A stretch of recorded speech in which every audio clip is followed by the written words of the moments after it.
Kevin Feige gives us even more Captain Marvel details. Strap on your Kree flight suits because we've got even more Captain Marvel news this week, baby! Hot off the heels of yesterday's first look photos of Captain Marvel from EW, we're finding out even more sweet deets about the Marvel Cinematic Universe's next big adventure. Besides finally showing us pictures of the Kree, the Skrull, and Brie Larson in the most 1990s Nine Inch Nails shirt possible, I probably owned that, we also got a few choice quotes from Larson and Marvel head honcho Kevin Feige about what we can expect from the film. In an interview with the magazine Total Film, Feige said that much of the movie takes place in outer space, which makes sense considering the cosmic origins of the Captain Marvel character and the film's rumored focus on the Kree-Skrull War. But if you thought it was going to be all starship battles and a sprawling space opera, guess again. Feige also said there are definitely homages to our favorite 90s action films, with Terminator 2's cool street-level fights and car chases getting a very specific shout-out. Tangent. That specific shout-out makes us wonder if there is more to that statement, considering the fact that T2 had a shape-shifting Terminator chasing down John Connor, and Captain Marvel's villains will be the shape-shifting alien race, the Skrulls. Just a thought. Anyway, if his quotes are any indication, the film will be a totally out-of-this-world space adventure that also features grounded street-level fight scenes.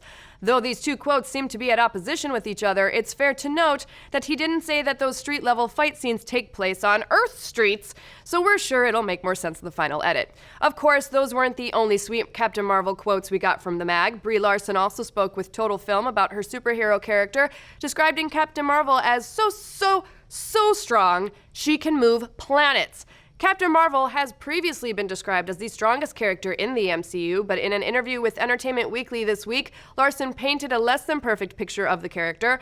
Larson said, "You have this Kree part of her that's unemotional, that is an amazing fighter and competitive. Then there's this human part of her that is flawed, but is also the thing that she ends up leading by. It's the thing that gets her in trouble, but it's also the thing that makes her great. And those two sides warring against each other is what makes her, her." Larson then continued, "Just seeing a character who says how she feels and says what's on her mind and doesn't let people stand in her way is incredibly empowering." So what does all of this mean for the MCU? Well, besides giving us even more reason to believe that Brie Larson is going to knock it out of the park in her debut, we also think that having a superhero who can move planets is going to come in handy when she teams up with Earth's mightiest heroes to take on the Mad Titan Thanos in Avengers 4. And with all of these Captain Marvel info drops happening so close together, we think it's safe to bet that we can all expect a trailer for the film to come out in the not-too-distant future. But what do you folks think? Are you excited about a mostly cosmic Captain Marvel film? Do you think Brie Larson will do the role of Carol Danvers justice?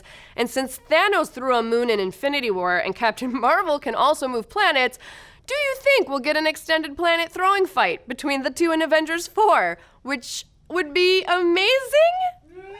It's weird. Let's discuss.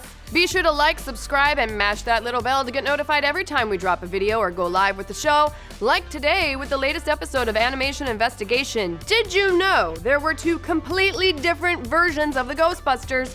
But who ripped off who? Hector is breaking it all down, and you can check it out right now on Nerdist YouTube.